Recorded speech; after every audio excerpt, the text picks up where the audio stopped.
an Unspoiled Network podcast. This is Spoil Me, covering Son of a Trickster.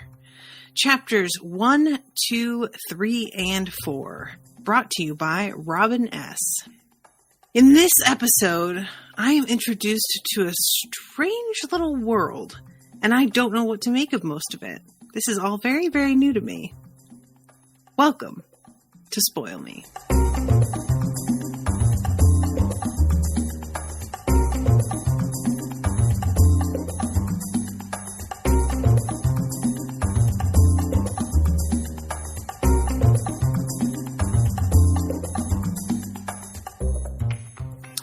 Welcome to the show, everybody. I am Natasha.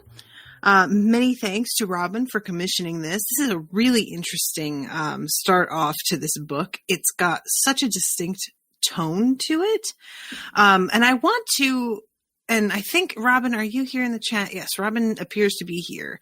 I want to make sure that I am reading enough or not over reading, because the book actually, and it was a shame because I didn't find this out until last night. I like to read right before I record, and I've been working on reading the night before instead, because leaving it till right before I record just makes me stressed out, even though I do like having everything fresh in my mind.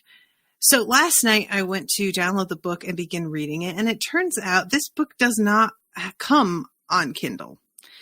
And I was a little bit panicked because I certainly didn't have time to buy it before the commission this afternoon. And thankfully, a couple of different listeners came through with different versions of it that are pirated. And I promise I'm going to actually buy it. But I just didn't have the time to do it before this started. Because, I don't think there's almost anything that I have covered so far, not just for Spoil Me, but anything that I have covered, period, that didn't come in Kindle format. So this Kindle book is not labeled, the pages are not labeled. And I tried to do some math with the, I have been doing with Sabriel, which I'll be recording after this, to determine approximately how much to read. And I am not sure that I got it right. So apologies if this is past where I was supposed to have read. And Robin, if you ever commission another episode of this and you do have a paper copy and you can tell exactly how many pages the next couple chapters are, if you commission it and tell me how many chapters to read or where to stop or whatever, I will totally follow that. Just FYI to those of you who follow along with these, if you are wondering why I read so far this time or why didn't I read farther this time, it's because I guessed. So fingers crossed that I got this sort of right. So yeah, this book, it's by Eden Robinson. And this book is apparently, and I say apparently because there are only some hints dropped here and there, and I don't want to look into anything for fear of spoilers, but it appears that this is set somewhere in Canada, and that we are, the main character is an Indigenous kid, and most of the characters, unless stated otherwise, are also Indigenous. At one point, he says something about how David was the only white guy his mother had ever dated. So I assume if it's specifically mentioned that he's white, that's probably the case for a lot of other characters, unless it is specifically mentioned that they are not native, like his friend's mother not liking native people, he thinks. So I'm going to go with that. And because that wasn't apparent right away, it was a little bit confusing because I am not familiar with many different native nations, and I'm not familiar with specific mythologies. And the references that are made in this first chapter could have been invented. I don't know if they are invented or if they are referencing something specific from a particular tribe or what. So when I started off reading this, I thought that maybe this was a whole other world. And it appears that this is just a type of story or a type of mythology and some different names for like creatures that I'm not familiar with, but it is set in our world. And, you know, it makes sense for me, especially that if this is set in Canada or in British Columbia, whatever you want to, that there would be even less familiarity for me with Indigenous people's legends in that area. So I am coming at this completely blind. And I just want you guys all to know that I am not going to pretend that I know anything about this. I'm not going to look into it to find out, because I won't say I made the mistake, because thankfully nothing came of it.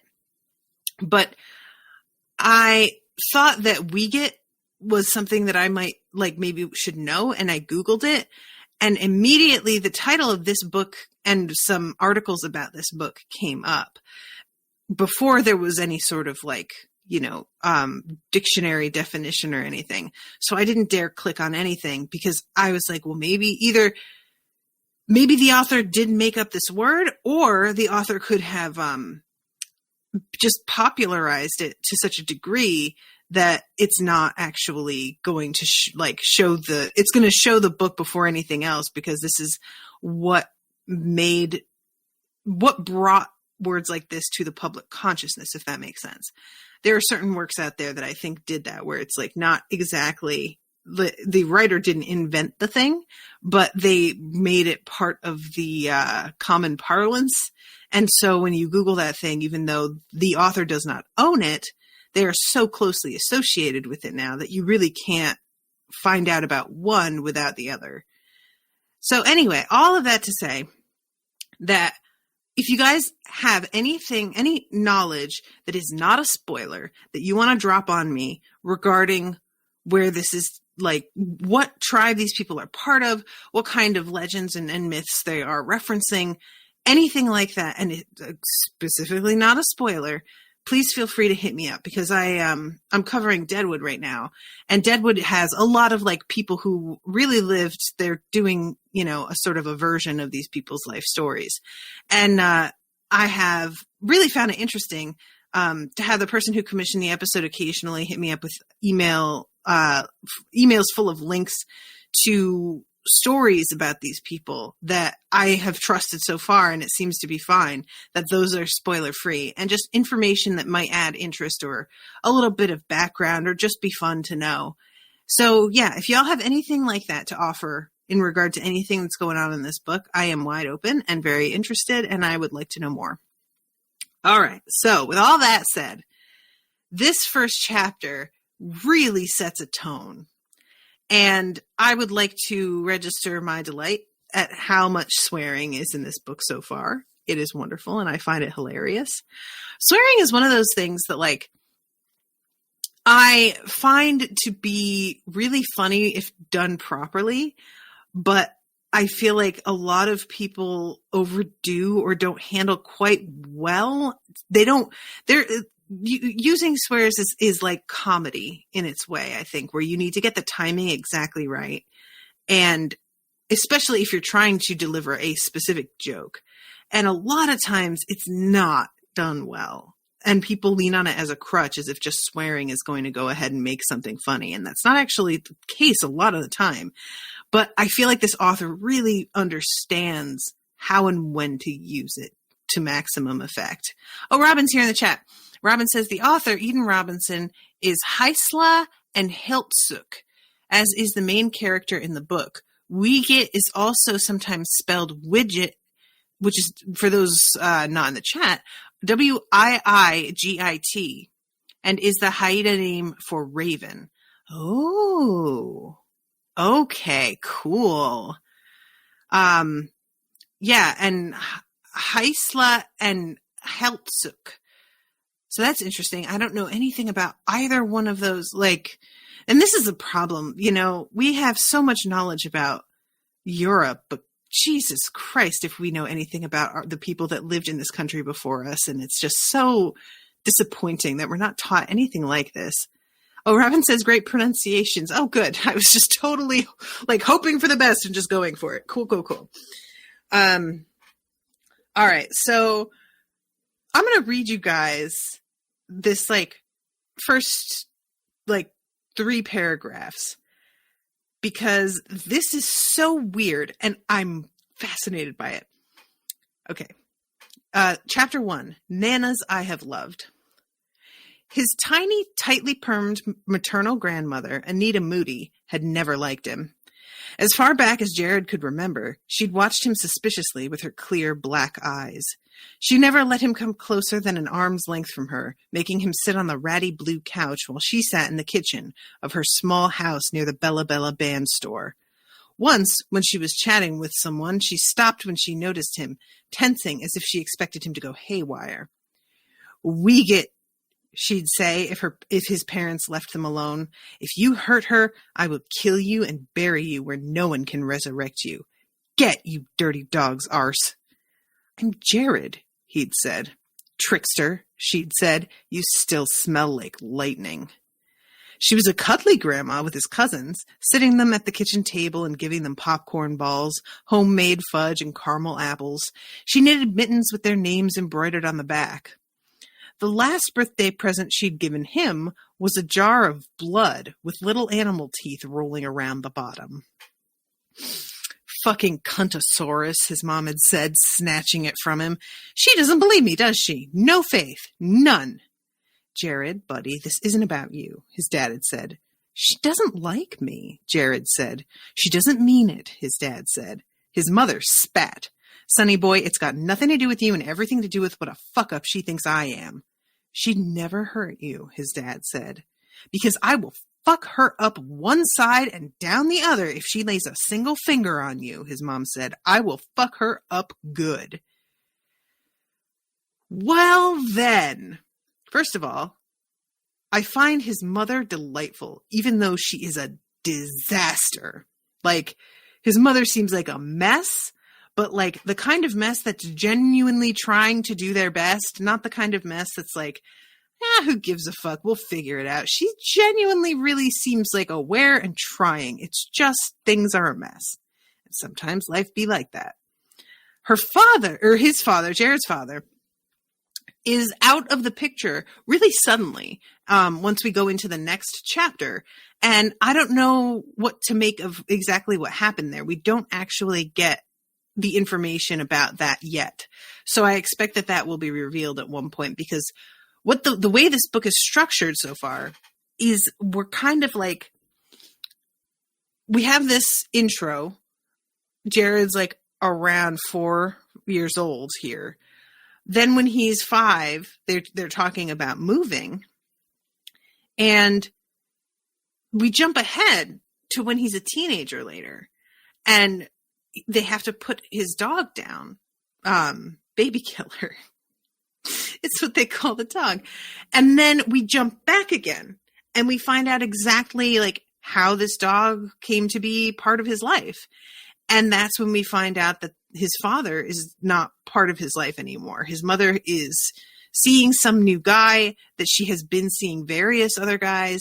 And there's just a lot of back and forth and playing with time and narrative and reveals that I actually really like. I've always been a fan of this storytelling style if it's done well. And that's the key, is it can be done badly or just confusingly, and it can be a sort of thing that I think writers like really think they're being clever with it, and they're not. They're just overwrought, you know? And it certainly is going to depend, once we like get further into this book, on exactly what like the main plot of the story winds up being.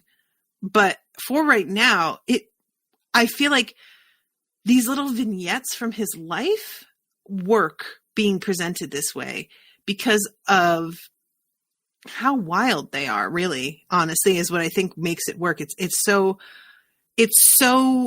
these vignettes, you can understand why they stand out in his mind the way that they do, because they are really extreme circumstances and situations that most people don't have to cope with. And so, of course, they lodge themselves in his mind and are something that he thinks back on often, it feels. So, for example, they decided they're going to move, and his grandmother tries to block them from leaving and says, that isn't your son. It's the damn trickster. He's wearing a human face, but he's not human. And his grandmother finally is just like, fine, okay, go, because her daughter screams at her in the street, fuck off and stay fucked, cunt. Like, she does not hold back at all. She is so over it. And they move into this new area where they need to take a ferry to get there. And it's interesting because they like try and fit into this sort of new society. And it seems like they know some of these people here already. And Jared doesn't make a super great impression. There's this girl named Becky who's trying to play with all of them. And it's unclear here how many of these people are white or native or whatever in this crew. But her name is Becky. And I feel like this is, you know, my perfect opportunity to assume that this is the white girl, the Becky. And it may not be, because they certainly, you know, can use white sounding names. But she is a pain in the ass. She's not fast enough to catch anybody when they play tag. So then she complains that she doesn't want to play anymore at all. Everybody is just kind of over it. And Jared can't quite keep himself under control. She says, you don't play fair, and that she's telling. That's why no one wants to play with you, he said. You're a big whiny tattletale. You're mean. I'm telling. And then you're going to get in big trouble, mister. Go fuck yourself on the high horse you rode in on, Jared said. Becky took off running, and Jared tried to remember which apartment his parents were visiting. Then he remembered their moving truck and looked for that. He was sitting in the driver's seat pretending to drive when his parents came out and glared at him. So they swear in front of him a ton, and they admit, like his father even is like, I guess we didn't set a great example for you. But it really does not look great for them that their kid is coming into this like new community and just busting out F-bombs right away and not getting along with the other kids. And we like wind up jumping ahead later and don't find out exactly how this all shakes out. But I get the feeling that his family struggles to fit in a lot of places. So then we get Nana Sophia, who is his paternal grandmother. Nana Sophia is hilarious, and it becomes really clear why Jared's dad went for his mother, because Jared's mom and Nana Sophia have a really similar vibe where they just say whatever they're thinking. They have no filter whatsoever on swearing or being really sexually explicit or, you know, just whatever. And she is super, super funny. And she manages to like get them to leave her alone with her grandson because she says that they need to have a night out and continue to be in love and enjoy each other, but tells them we're going to stay home and watch a movie, and then takes him out on her Vespa in his pajamas to go to a movie. She's taking him to see Spider-Man, which sounds like it was probably a huge treat. And it was really a touching little scene. Like if you guys have if you've had this sort of person in your life, you know what this is like when somebody surprises you and does something extra special and like a little bit secret maybe, and how much that means to you as a kid.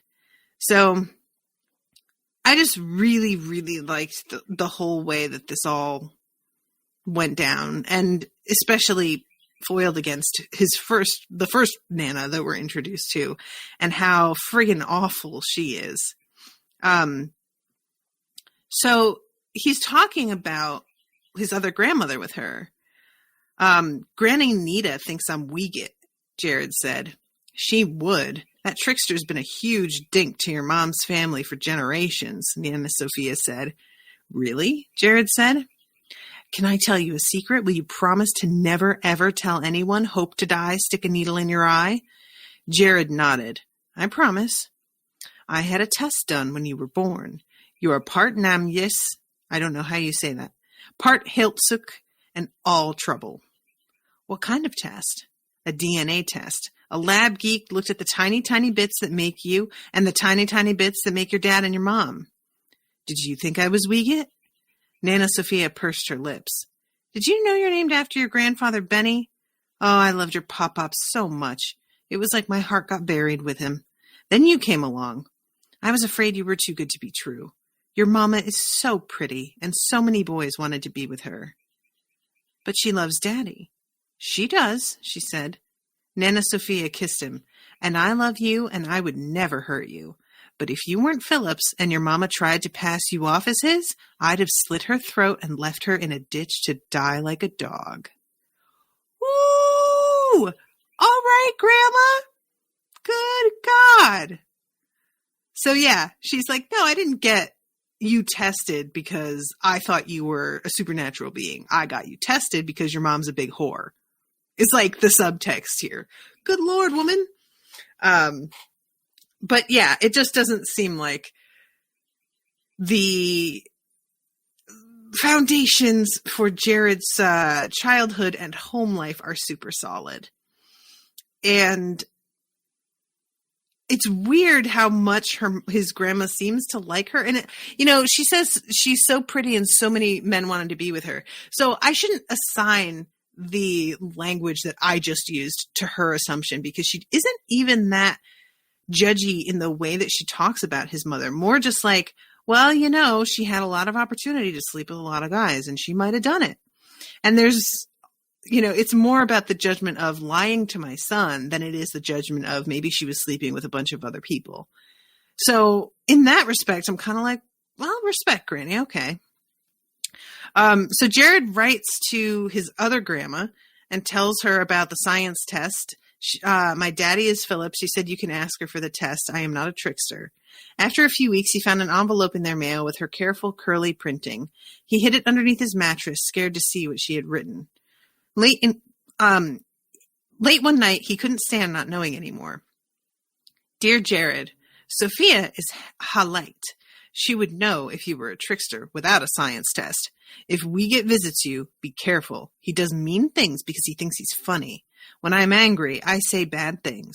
I'm sorry. I hope you understand someday, but I can't say more right now. Our story is too dark for your young ears.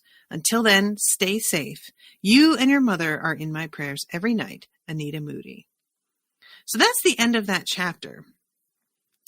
And we don't really come back to that and get to see what it was like between her and her grandson now that they had sort of like gotten past this. And I would really I kind of wanted that as reassurance because the idea of somebody treating a small kid this way and rejecting them in this bizarre manner was so sad and hurtful that I just wanted to see this resolve between the two of them and see her being cool with him. But we don't get that. And we may in the future because like I said, we keep jumping back in time. But I was hoping that would be something that I got given. And I don't think this author is particularly interested in dealing with the resolutions like that. I think this author is pushing forward for something. She's establishing a real, and I'm saying it's Eden, right? Okay.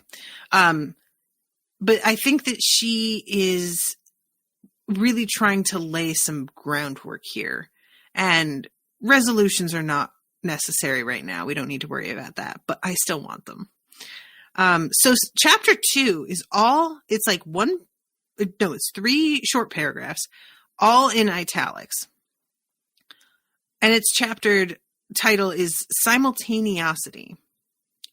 Think of magic as a tree. The root of supernatural ability is simply the realization that all time exists simultaneously. Humans experience time as a progression of sequential events in much the same way we see the horizon as flat.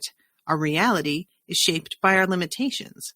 If you blasted off in a rocket and achieved a low, stable orbit, you would see the planet's horizon curving into a sphere.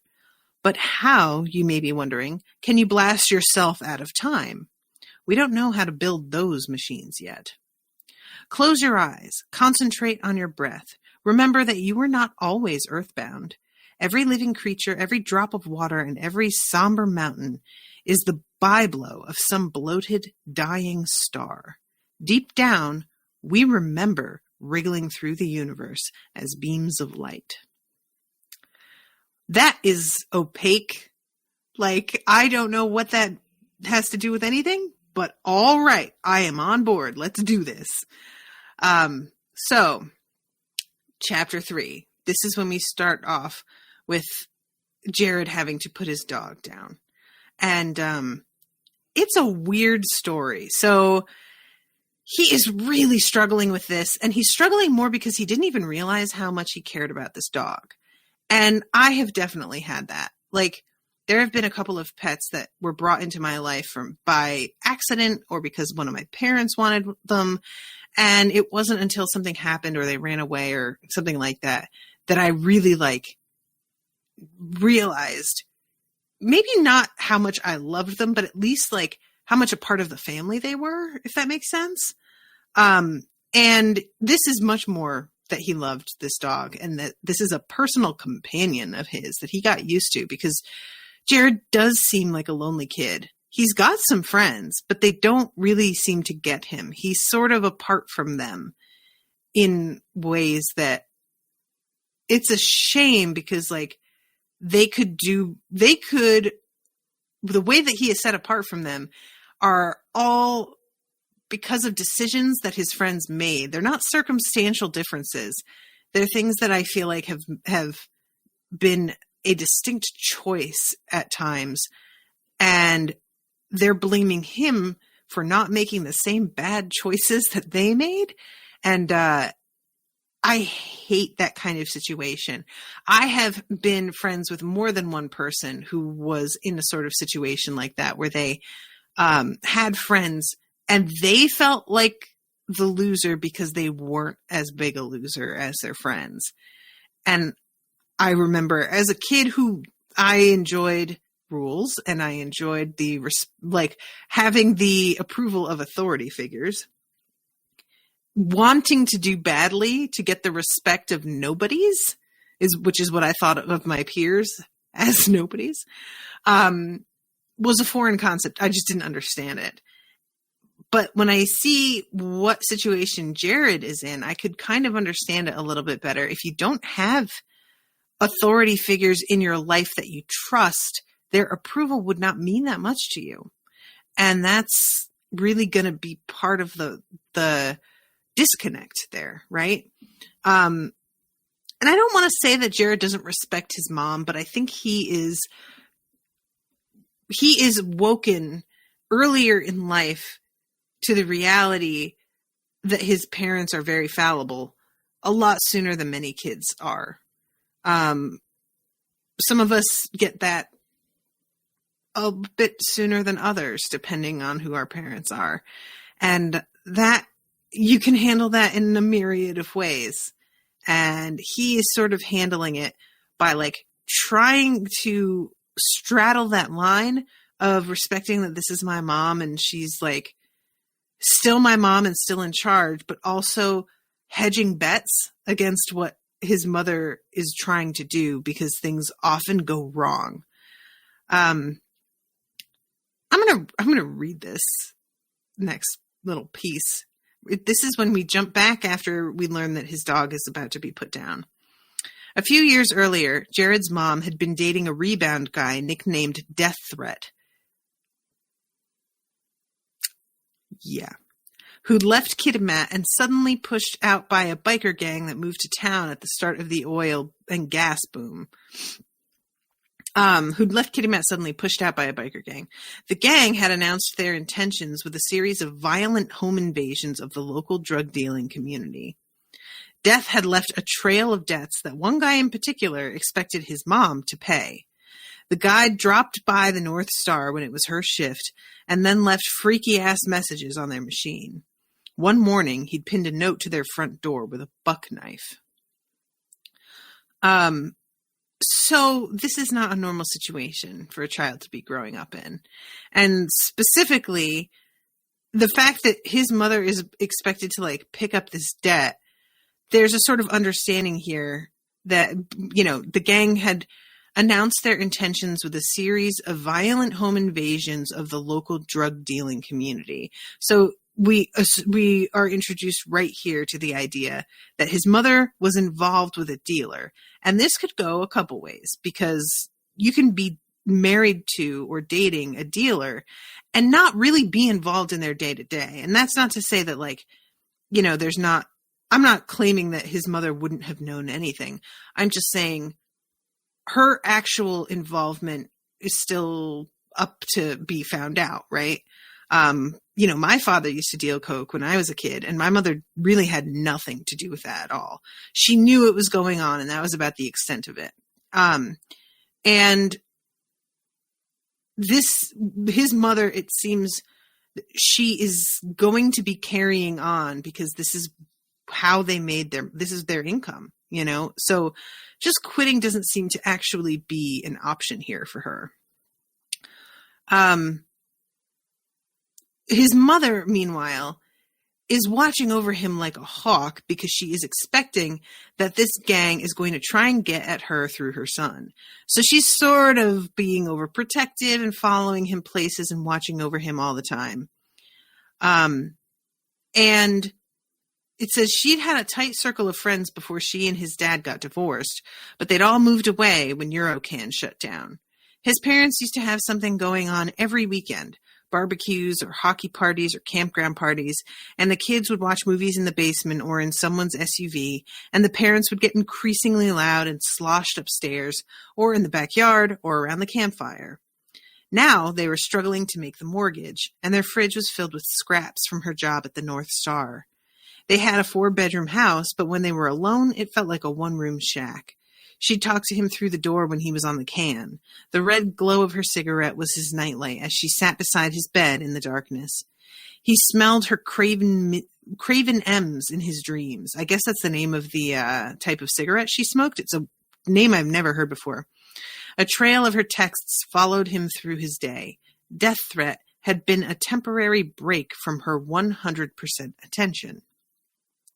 So then we get this moment with this guy, Richie.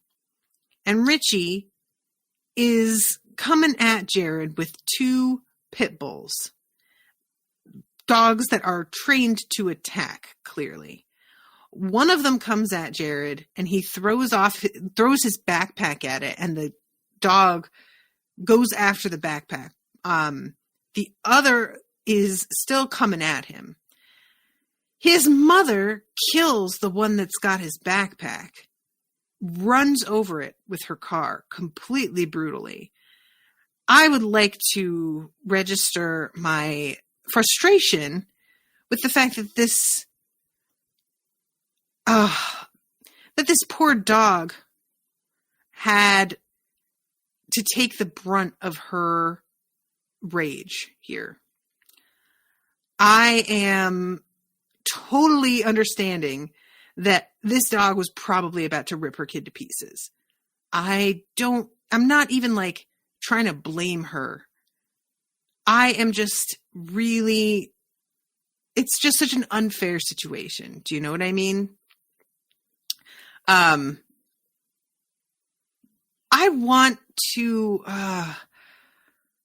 just hate this guy for using dogs as weapons. That's really what it comes down to, is Richie is such a piece of shit for so many reasons. He's going to attack this woman's kid.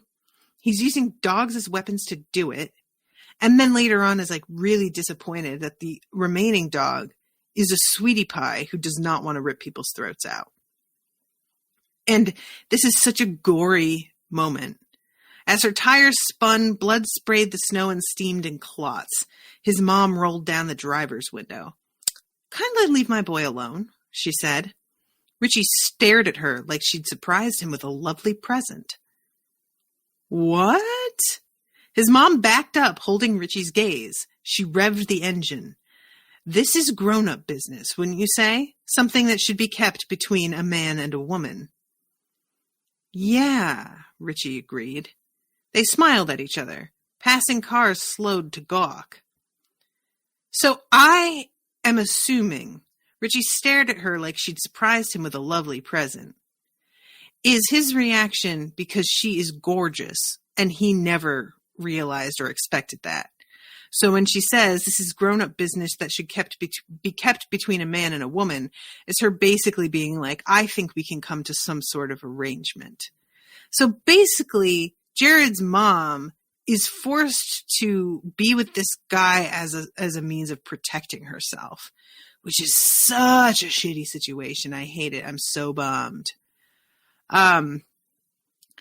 So his mom put her hand to her mouth and her eyes welled with tears. Richie apologized that they lied, and they lied like they'd been practicing for years. The cop tilted his head skeptically. Jared shook with fading adrenaline. His bus pulled up and let people off. He automatically tried to get on, but the cop put a hand on his shoulder saying, "You might want to change your pants." Because his pants are covered in dog blood and guts. Yikes. Richie could be the answer to a lot of our problems, she whispered in his ear, if you keep your cool and don't take this personally. He choked on his answer, trying to pull out of her grip.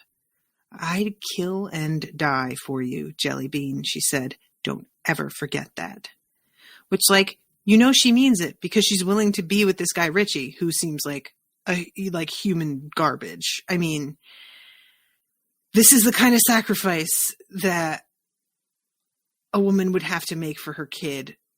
If she did this, it would have to be because she loved him so much that she's willing to throw her life away in one way or another. Ugh, it sucks. So then we go to a little bit of Jared at school. And he's doing pretty middling because he's being bribed real well by his grandma, who's offering him $100 per A and $75 every B or $50 per B. It turns out to be a pretty effective system. And he's also on the track team. And he's not exactly as dedicated as some are. He doesn't miss practice or anything. But it's not exactly the kind of passion that makes a star athlete sort of thing. It's something that I think he's naturally good at and is fun. And he's willing to do it as because it does look good on resumes and whatnot. I don't know if there's anything like that in Jared's head. This is the thing, is he gonna go to college? Is this even an option? Or is this, because whatever era this is in, he has, I think, an iPod Touch at one point. So we can put this in the early 2000s, mid 2000s. I don't really know what kind of options were available if he is a native poor kid in his area.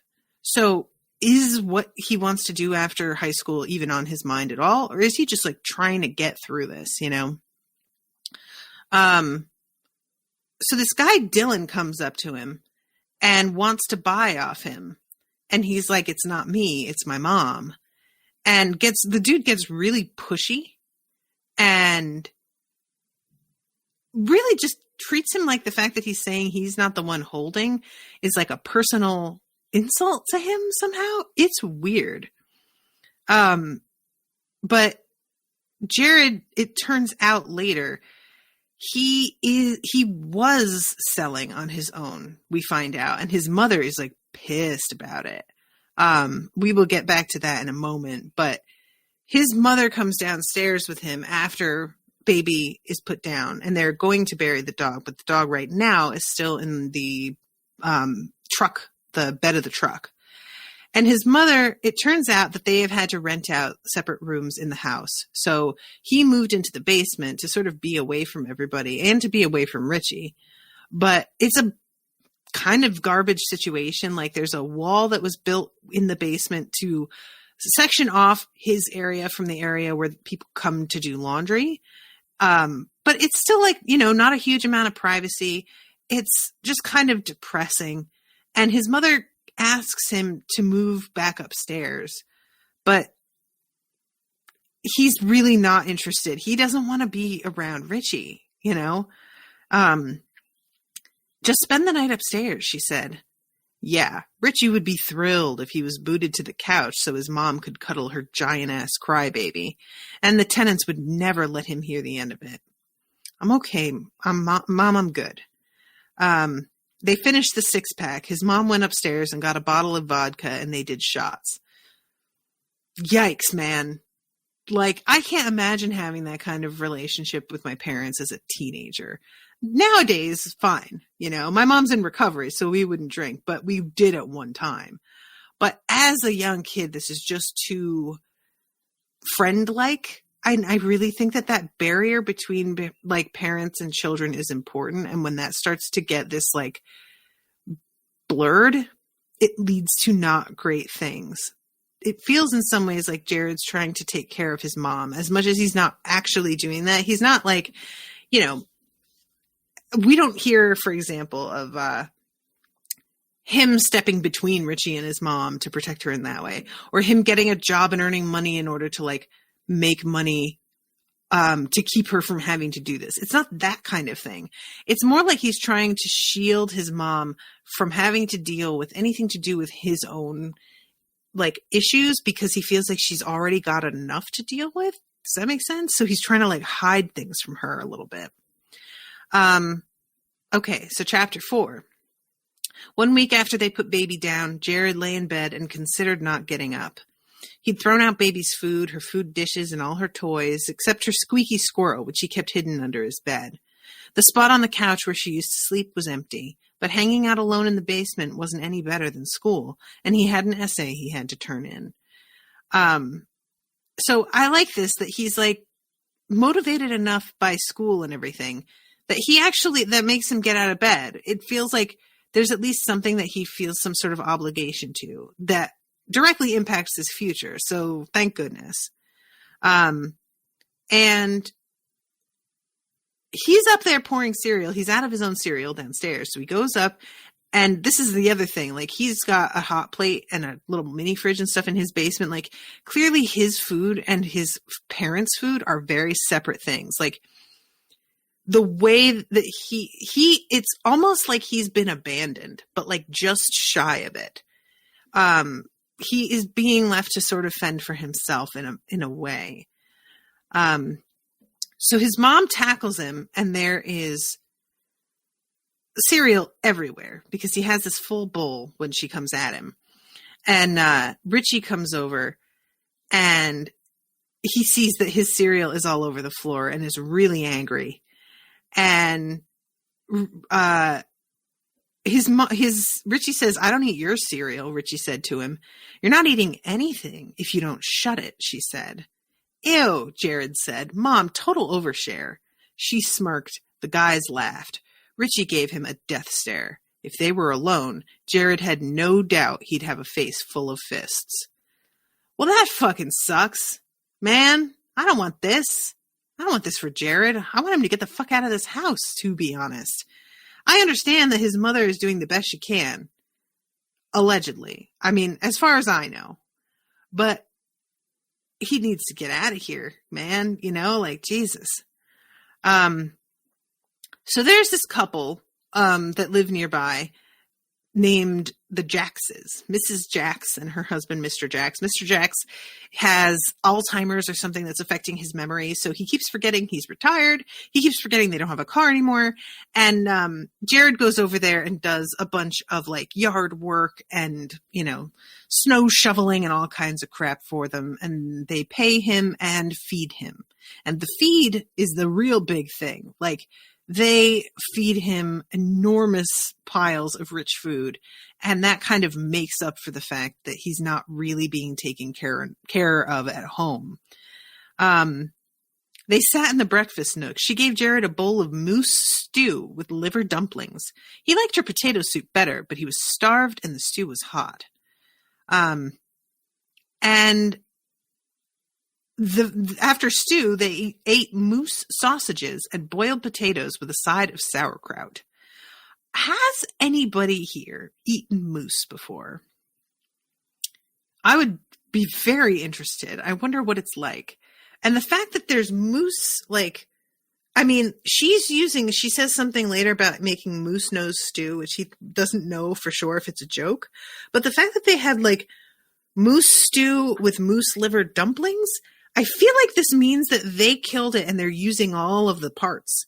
This is a full animal that they're working with here that she's cooking from, which is pretty wild. I mean, that must be enough to get you through half a year, I would think. Those things are enormous.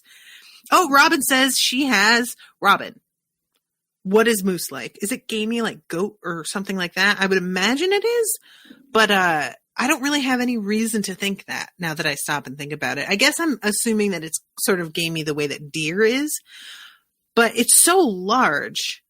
It tastes closest to elk, like a muskier, gamier, slightly more sour beef. I know that the words musky, gamey, sour probably sound negative to a lot of you guys, and you are just like, oh, no thanks. But that makes me want to try it even more. I'm really, really curious. I've never had elk, so I have no idea what comparison that is like. But I really like gamey meats. I've always been a big fan of mutton and goat and lamb and things like that. Lamb is much milder than mutton. But yeah, I'm a big, big fan. So that's interesting. I wonder how you get your hands on some moose meat. I'd be down to try that. But yeah, so this lady, I feel like, is being pretty creative with some really intense ingredients. That they have sauerkraut is surprising to me as well, because I just assume that's a German thing. But I can't with sauerkraut. Man, don't do that. I'll try your musky sour moose meat any day, but don't you make me eat sauerkraut. Not happening. And it says they had blueberry dumplings in maple syrup for dessert. If that doesn't sound fucking delicious, that would never even occur to me, a dessert like that. But that sounds so good. It's basically like a pancake, but anyway, so yeah, these are some little moments of respite as we're reading this, where Jared is getting taken care of and looked after. And it's such a welcome moment, because so much of the time it's really just feels like he's so alone, So then we meet his friends Kelsey and Blake, and they're playing video games together. They go and get totally stoned and then cover themselves in Febreze and Axe body spray, which is very, very true, in order to cover up the smell, fooling absolutely no one. Anybody who has been around dudes like this, that combo of smells, all of that Febreze and Axe plus the weed smell, which is of course still there, it's so nauseating. But yeah, they are playing games together, and Kelsey is really he's got the giggles. And Jared is sort of thinking to himself about how probably what they smoked is laced with something because of the reaction that they're having. And he is a little bit uncomfortable with the idea of ingesting these drugs that are full of crap that he doesn't know what it is. Jared tiptoed down the hallway to the mudroom, where he found his sneakers with bounce dryer sheets tucked in the toes. Kelsey's mom again. He suspected she didn't like natives because she disappeared into her bedroom whenever he was around. But Kelsey said she was a massive neat freak who hated talking to people in general, and Kelsey's friends in particular. The house did have a joyless cleanliness where the furniture never moved and every surface shone like an empty surgical suite. They hardly saw Kelsey's dad, who traveled a lot for work. Jared zipped his jacket against the bitter wind and flipped up his hood. A raven glided overhead. The instant I read that, I'm like, what's going to happen with this raven, baby? And it turns out that this raven is something. But I was really excited because I just zeroed in on that raven like immediately. So for those of you who have not listened to other shows of mine, I've told the story before, but I'm going to tell it again real quick because it's like pretty relevant to this. I was very into experimenting with like spells and stuff when I was in my early 20s and like late teens. And I was working in Connecticut in this opera house doing costuming. And it was in this really kind of remote area in Connecticut called Higganum. And there was this beautiful, like kind of field-like area near the house that I was staying in at the time. And I saw all these animals out there all the time.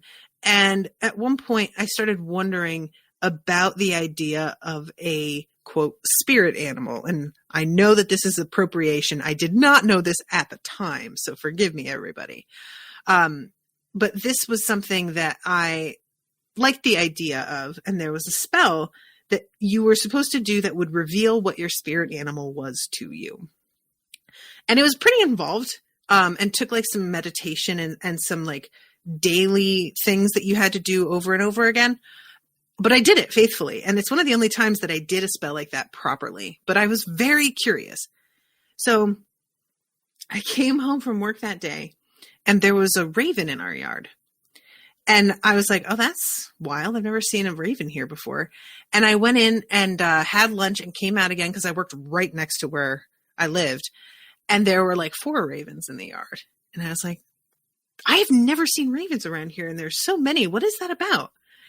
And I was sent to the costume storage, like basically warehouse, to find some stuff. And one of the things we would use old costumes sometimes in new productions. And they would have been sitting in that shed for ages and we'd have to vacuum them. Because they'd just be dusty and kind of gross. And sometimes this stuff was not washable and then like you'd have to do dry clean. But vacuuming you would do before you sent it off for dry cleaning. So I went into this warehouse. I was sent to find this, costume and they gave me the number for it because of where it was listed, but they also gave me the character name and the character's name was Raven. And I was like, okay, that's fucking strange. What is happening? And then when I got into the warehouse and found the costume and pulled it down, I asked the woman who worked up at the front that was kind of security / like a secretary for the vacuum. And when I found it, the brand name on the side of the vacuum was Raven. Which is a brand I've never heard of since, like for a vacuum. But huge letters up the side of it, Raven. And I was just like, are you kidding me? And when I got home, there were like 10 ravens in the yard. They kept coming. There were like a million of them. And ever since then, I have just been like, well, I guess that was my answer. Like, I don't know if that's like a legit thing, but I have had that in my head forever since then, you know? And so ravens have this sort of special place in my heart due to that weird experience, which all happened within one day and felt like I was getting pranked or something. It was just so extreme. So as soon as this raven is mentioned in this story, if it were any other type of bird, I'd have just probably not even noticed. But since it's a raven, my attention just zeroes in immediately. And it's amazing that Wicket is the name for raven after all this. This is really funny.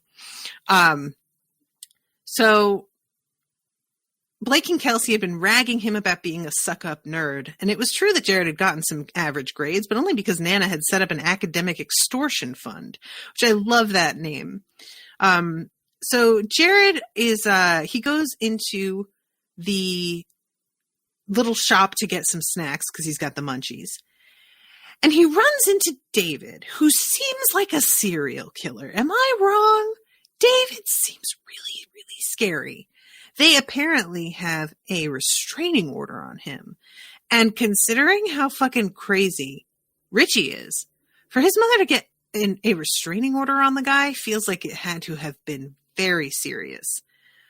And we have like this moment of, like, of sort of going back in time later of Jared meeting David and David being really creepy right from the outset.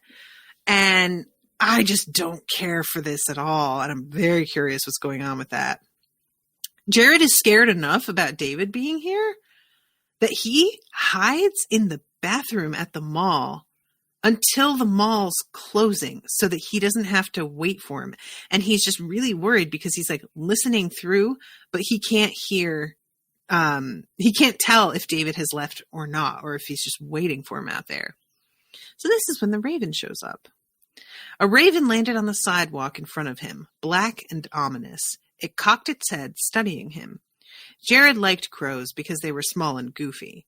But ravens, with their deep croaks and their large size, unnerved him. No joke. If you've ever seen a raven in person, it's a very different thing. They're intimidating.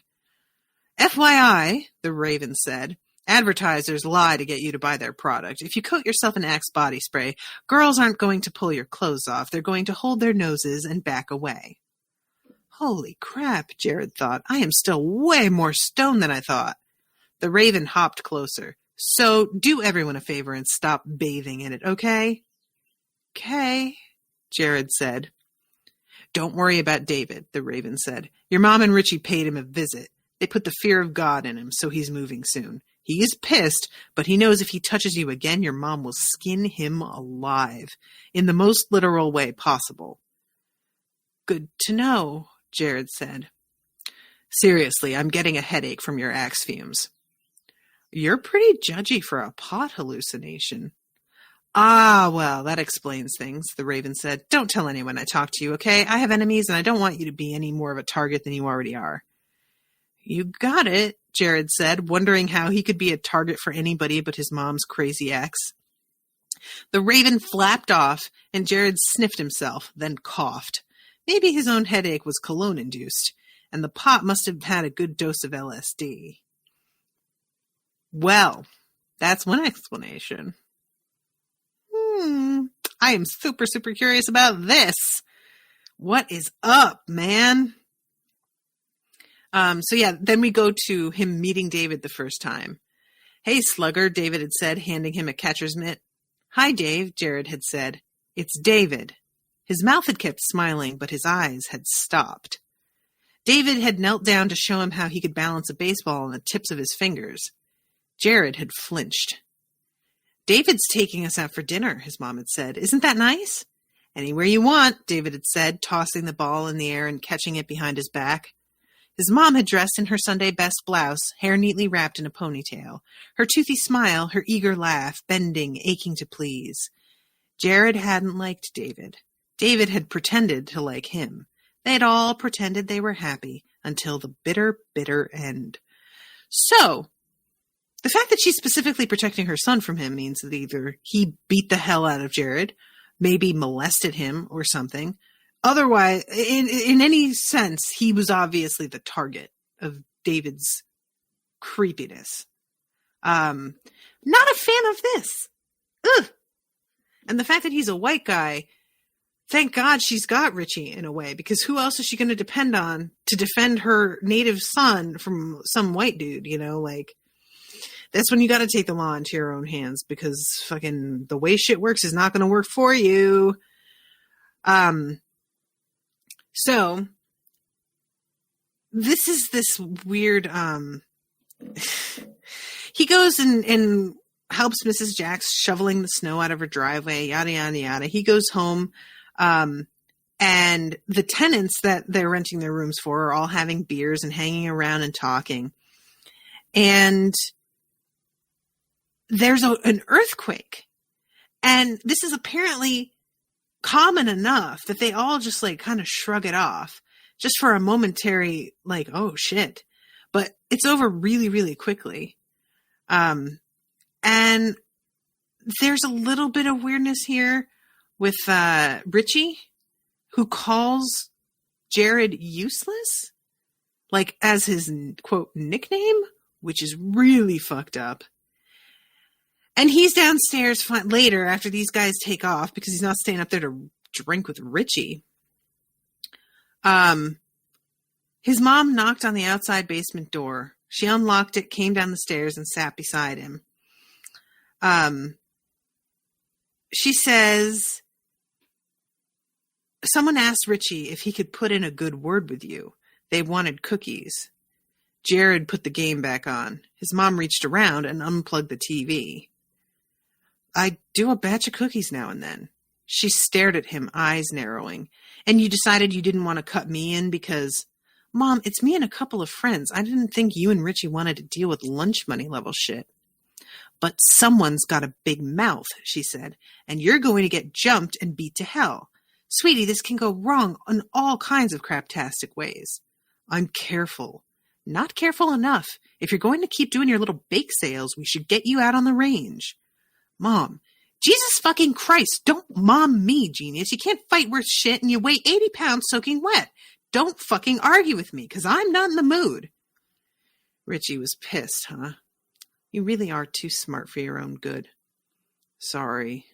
She sighed. Cocksucking Richie tonight is the only thing between you and Emmerg. I don't know who Emmerg is, but I imagine it's a bad deal. And she finishes with, you're welcome and you're packing. End of story. That sucks. So he's getting fucking kicked out because of this now. That blows. I really feel for him. And this is when he realizes that somebody has been spying on him. A spot of yellow light blazed on the wall. No, Jared realized it was light from the laundry side of the basement coming through a small, perfectly round hole. As he watched, another brightly lit hole appeared an arm's length away from the first, and then the first hole went dark. He felt his way through the darkness to the wall. By the time he peeked through the first hole, the laundry room was empty. Early Sunday morning, Jared patched the holes on his side of the wall, and then the laundry room side. He didn't want to know how long they'd been there, and he didn't want to know who'd made them. He knew exactly what his mom would do if she found out. She had enough aggravated assault charges that any jury wouldn't blink twice before assuming her chainsaw killing spree was premeditated. Oof, that's super creepy. I don't even want to know about that. Like, just don't tell me, because it's not good. Whatever it is, it's bad. And I feel like when she says, I'm realizing that I might be misinterpreting this. When she says, you're welcome and you're packing, end of story, he doesn't think about the fact that he's having to leave. So does she mean you're packing, like, now you have to carry? Is that what she means? That you're so bad at fighting, now you have to carry a gun as protection? Because when she first said you're packing, I thought she just meant you have to leave because he's so angry at you. But maybe it's another thing. I don't know. But yeah, so that's the end of the chapter. And that's as far as I read. So hopefully it's around the right place to stop. But yeah, this book is really fascinating. So many, many thanks to you, Robin, for commissioning this. I had no idea anything about it. Like, I don't read the synopses of things that people commission for me because I like to come into it completely, like, unaware. And I'm really, really curious where this is going. So yeah, I'm enjoying it. All right, guys. Well, thank you again so much for listening. Thank you again to Robin for commissioning, and hopefully I will see you all again soon with a new episode. Toodaloo, motherfuckers.